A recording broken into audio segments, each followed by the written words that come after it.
3 of our Ululu Cindy bodysuit tutorial. Today we're going to be putting in all of our elastics and finishing it off. So let's get started. Okay, so we are on the home stretch now on our final day.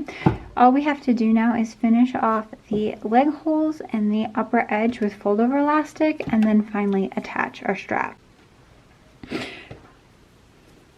So we get out our fold over elastic again, and we're going to do this in the exact same manner that we did the neckline. So I'm going to take this bodysuit with the right sides facing out, and then I'm going to take my fold over elastic, and I want to see the matte side when I'm finished. So I'm going to start with the shiny side facing out, and I'm just going to align the edge of the fabric with the middle of that fold over elastic.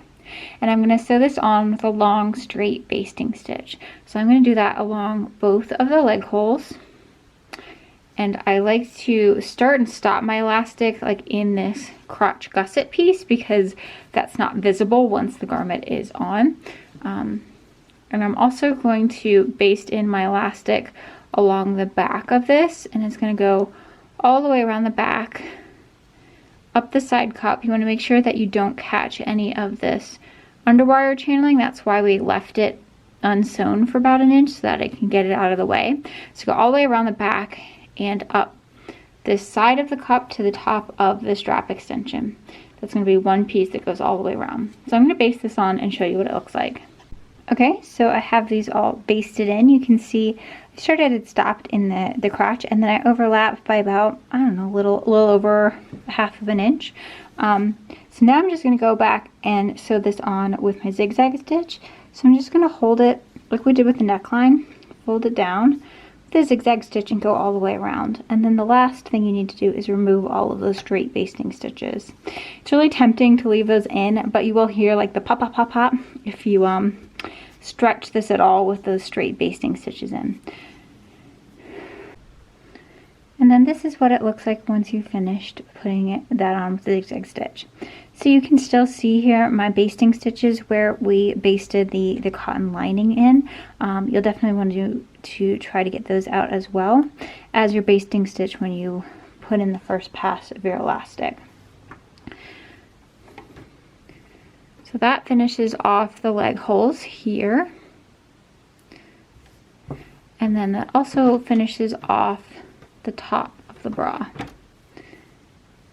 or the top of the bodysuit there. You can see that I'm having a slight little bit of like wavering. It's not too much, so I'm not going to worry about it. But if you're seeing that, if it looks really drastically wavy, you're either stretching your fabric while you're sewing on your fold over elastic. That's one way to get those wavinesses. Or you could try to, if you don't think that you're stretching your fabric at all, then I would put the fold over elastic on with a little bit more tension. So as you're sewing it on, instead of doing it just straight, just put a little bit, like an inch's worth of tension on there, and that might help flatten out any of those wavy seams that you might see. So I'm getting it just a little bit here, but it's not enough that I want to worry about fixing it. So now we can set this aside and start working on our straps. So for the straps, I have a strap elastic. It's sort of satiny on one side, and then it has a plush side on the other. And the plush is what's going to rest against your body, and this is what's going to show from the outside. So I'm going to cut 2 lengths of this at 18 inches each.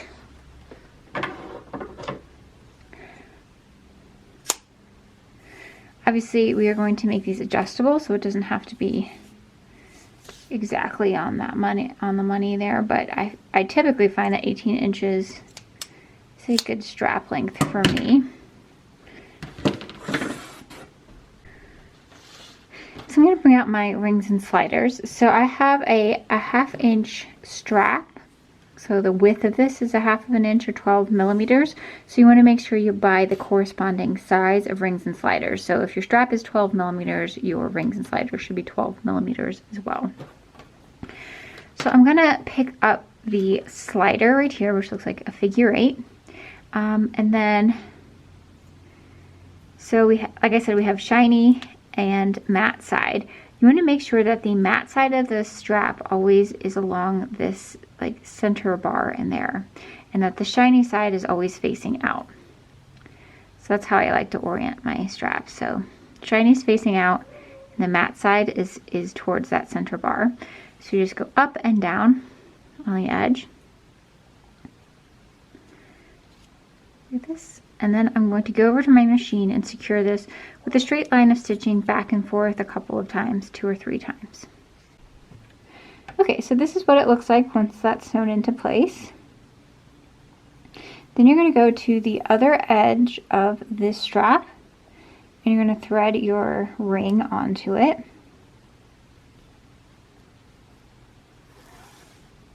And then just like when we did this the first time around, we want to thread this up with the plush side touching that center bar and the satin side facing out.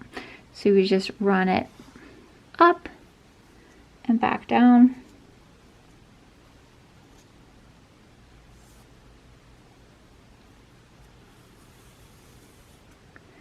And now you should have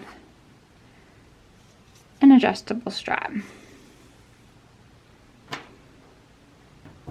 Okay, so now that we have our straps made, it's really, really simple to attach them. So for the side that has the ring, you just want to sort of shove that top of the cup into the ring here. This is a little bit more difficult than it should be from doing it through a viewfinder. So once you can shove that fabric through there, then I would just attach this on, fold it over with a straight or zigzag stitch. It's not going to look perfect from the front, but it doesn't show that much. I like to do a zigzag. I think it hides it a little bit better. So I'm going to attach the 2 of them like that in the front, and then you just need to attach it in the back with a straight stitch. I like to do mine about maybe, let's say, 4 inches apart from the center back. So 2 inches this way and 2 inches this way. And I'm going to put it on, and I'm just going to overlap this slightly with my fold over elastic and do a straight stitch back and forth. So then the strap will be attached in the back and the front. Okay, so now we have the straps attached. You can see this is what it looks like from the back. Gone over it a couple of times just because I know that there's going to be a lot of tension right there. And then this is what it looks like where it's attached to the front. You can see, you can sort of see that line of stitching, but I don't think it's too noticeable from the front. So the very last step is to finish up our underwire chain link. So the reason we had to wait till now is because I wanted to make sure that this upper edge of the bra was finished before we finish our underwire chain link. So what I'm going to do is turn this inside out. I'm going to stitch as close as I can to this outer edge of the underwire chain link with a straight line. That's going to go all the way through. You're going to show your stitching from the front. So make sure that your bobbin thread matches your fashion fabric. So I'm just going to go through it with a straight line all the way around that curve. I'm going to sink my needle, pivot, and then continue on to the other side. And that will firmly attach that underwire chain link into place.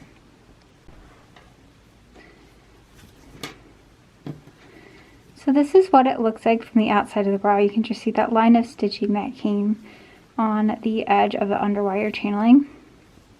And from the inside, it keeps that secured down nice and flat. Now the very last thing that we need to do before we can close this off and call it done is to insert our underwires. So you want to start with the lower edge. You can typically tell by looking at them which is the lower edge. So this is going to be your center front, and then the ones that come up higher are going to be your underarm section. So I'm going to start with the center front of the lower edge and just slip it inside that underwire chain link tube.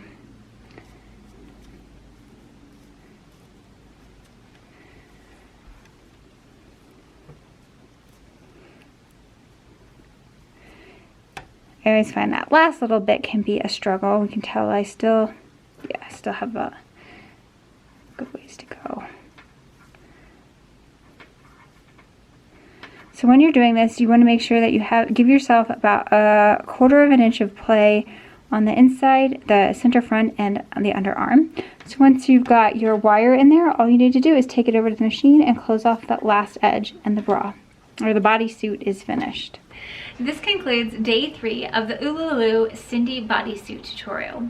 I hope you guys have enjoyed this instruction. If you guys make anything using these tutorial videos, be sure to tag me on Instagram at Liz_sews. See you next time.